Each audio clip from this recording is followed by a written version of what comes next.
বলবীর বল উন্নত মম শির, শির এনে হারিয়া আমারই নত শির। কাজী নজরুল ইসলাম বিংশ শতাব্দীর অন্যতম সাহিত্যিক, দেশপ্রেমী এবং বাংলাদেশের জাতীয় কবি।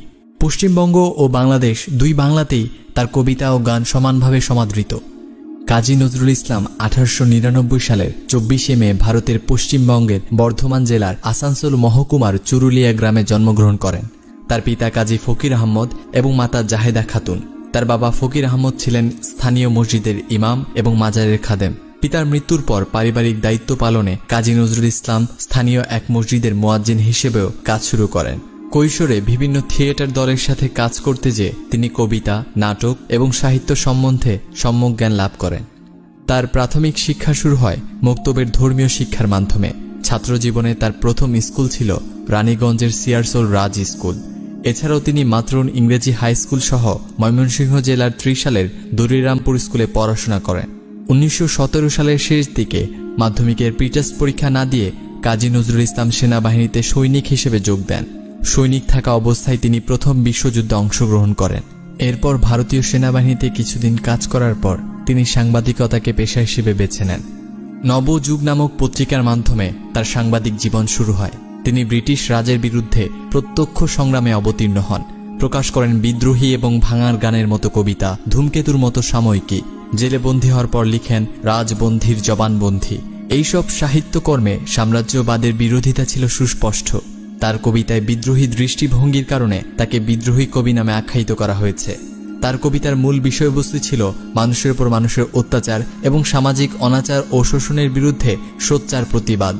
ধার্মিক মুসলিম সমাজ এবং অবহেলিত ভারতীয় জনগণের সাথে তার বিশেষ সম্পর্ক ছিল। তারই প্রেক্ষিতে তার সাহিত্যকর্মে প্রাধান্য পেয়েছে ভালোবাসা, মুক্তি এবং বিদ্রোহ। কাজী নজরুল ইসলাম নাটক, উপন্যাস, ছোট গল্প লিখলেও তিনি মূলত কবি হিসেবে বেশি পরিচিত। তার রচিত উল্লেখযোগ্য কাব্যগ্রন্থ হচ্ছে অগ্নিবীণা, সঞ্চিতা, প্রলয় শিখা, বিষের বাসী, সিন্ধু হিন্দল, সাম্যবাদী ইত্যাদি। তার রচিত প্রথম কবিতা মুক্তি, প্রথম উপন্যাস বাঁধনহারা। এছাড়াও মৃত্যু ক্ষুধা, কুহেলিকা তার উল্লেখযোগ্য উপন্যাস। নাটক গ্রন্থের মধ্যে উল্লেখযোগ্য হচ্ছে ঝিলিমিলি, পুতুলের বিয়ে, আলেয়া এবং মধুমালা।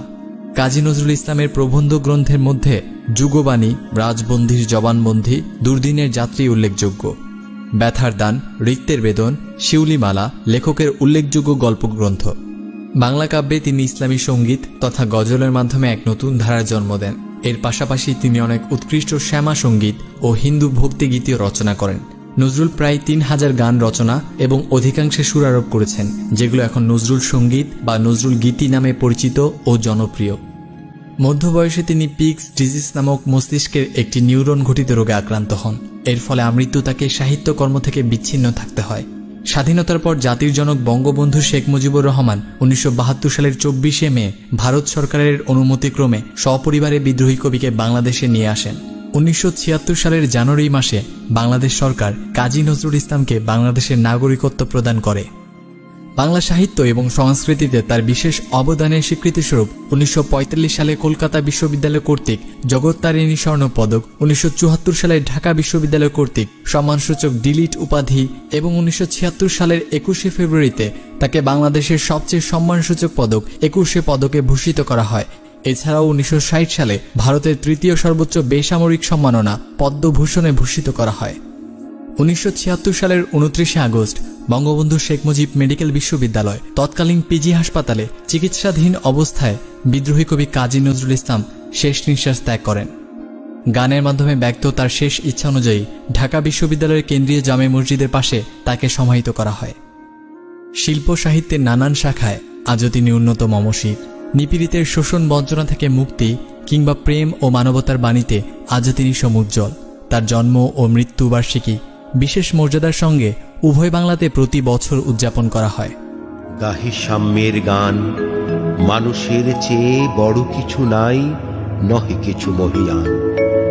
নাই দেশ কাল পাত্রের ভেদ, অভেদ ধর্ম জাতি, সব দেশে সব কালে ঘরে ঘরে তিনি মানুষের জ্ঞাতি।